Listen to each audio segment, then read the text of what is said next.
Hello, my name is Ellen and I write dark romance as AJ Adams. I've spent the last few weeks practicing how to make videos, and now that I've discovered how to do Zoom videos and how to do backgrounds, I realized I didn't actually know what I should be talking about. So I asked on Facebook the other day, and CJ asked a question. She said, how do you get ideas for your Zeta Cartel novels? And once you get the idea, how do you start writing? So, all right, because the Zeta Cartel series has 6 books in it, there is a certain amount of stuff that I've already decided on when I start writing a new story. So for me, all my heroines don't have a support network that they can rely on. I do this because I'm a fan of Jane Austen and Georgette Heyer, and they both always had heroines who didn't have mums and dads, because it means that your heroine stands alone and you can really dig in deep. My heroes are on a dark path. Yeah, they're all bad boys.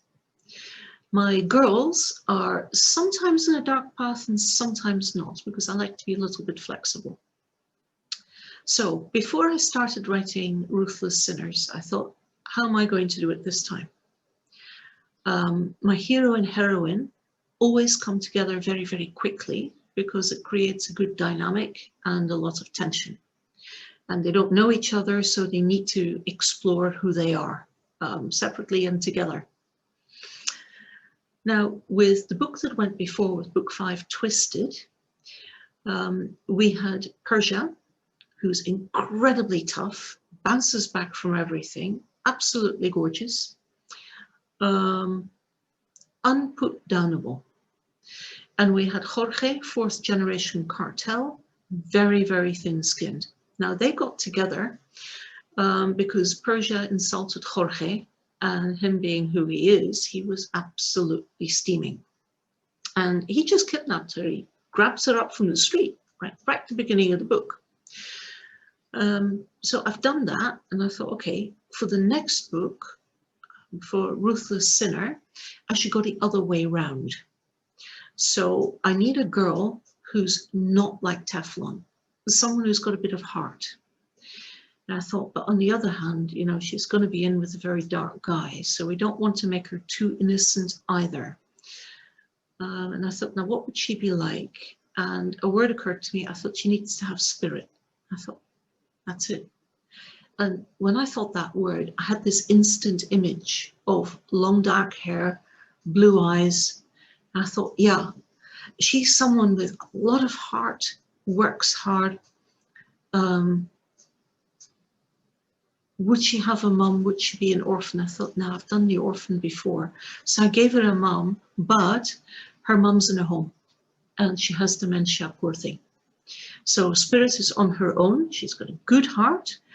And I thought, yeah, I can see her in my head. So who's the hero going to be? And I thought, right, Jorge is bad-tempered, thin-skinned, very, very arrogant. So my next guy has to be cool, relaxed, a thoughtful man.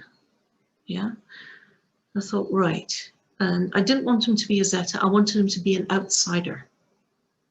I thought, okay, why would the Zetas want to hire someone? I thought, well, you know, Kyle's an enforcer, so I don't want to do the enforcer. And Kike is partly an assassin, so I can't do that either. And I thought, now, what would the cartel want? I thought, a chemist, someone who makes drugs. And that, of course, is a problem, because how on earth can you create a chemist, a man who basically is making poison and selling it for money, and still have him likable? So he needs a backstory so that we can forgive him. I thought, all right, what kind of thing would he need to be doing? Why would he be forced to be a chemist rather than get a real job like everyone else? And I saw this program in Al Jazeera about cocoa slaves, children in Africa, and it was absolutely horrific. And a little part of me thought, oh, I could use that, which is kind of horrible. There you go, that's authors for you. We're always looking at horrible things and saying, "Ooh, I could use that." And I thought, right, now I don't want them on a cocoa farm. What I'm going to do is I'm going to put them underground. I'm going to put them in a mine. I'll put them in a gold mine. Now, how on earth would a kid who's forced to work in a gold mine come out and become a chemist? It's quite a leap. And I thought, right, I'll give him a dad who's a chemist. So as a kid before the gold mine, he was learning his chemistry and it would be his only skill. And I thought, yeah, that fits. So we've got a hero with a background so we can forgive him for what he's doing. We've got a likable heroine. How do I get them together? And of course, it's obvious. Spirit has to discover what Coop really does. She has to discover his lab. I thought, right, how would she react? I thought, well, what if I make her angry?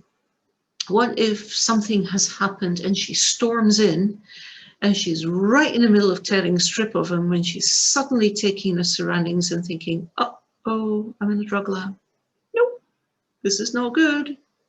And Coop, therefore, who normally is laid back and who would not harm women and who's not a nasty guy, would be forced to do something because otherwise he would go to jail. And I started from there. I started with the line, Spirit stormed into the door, stormed into the lab, you bastard, blah, blah, blah, blah, blah. And then while she's tearing a strip of him, her eye fell on the bench.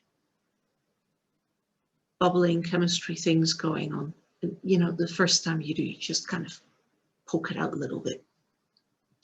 And then I had Coop looking at her and his eyes hardening and Spirit thinking, oh hell, this is not good, and backing up. And that was the start of it. Once I had that scene in my head, I could figure out how come she was storming in. They must have met before. Where did they meet? Why is he with the cartel? How does he get involved with them? And then where do I take it from there? And then obviously they need to work together on something. What's that going to be? But the thing is, I find that once I have a scene that is kind of pivotal, it just falls into place. And when I say it just falls into place, I mean weeks and weeks and weeks of thinking. But once I've got a starting point, I just flesh it out from there. And what I do is I build up a series of events, 2 series actually. One that is the mystery part of the novel and the other that is the relationship part. And I build them up separately and then I push them in together, make sure that the flow works, and then I write. So I hope, CJ, that this helps. And the next time that we're talking, I'll talk about how I'm starting up my new series, because I've written 6 Zeta Cartel novels, dual point of view. He gets a chapter, she gets a chapter. And because my other business is quite busy at the moment, I don't have time to do that kind of intricate plotting. So I'm starting a new series that is 1-person point of view only. And how I got started on that, I'll explain next time. I hope you found it interesting. If you haven't already read my books, please take a look. A.J. Adams, the Zeta Cartel novels. I'm on Amazon and Kindle Unlimited. Amazon tends to hide dark romance, so be sure to look for it. And if they say it doesn't exist, Google it and then click through on Amazon. Thank you very much. Bye.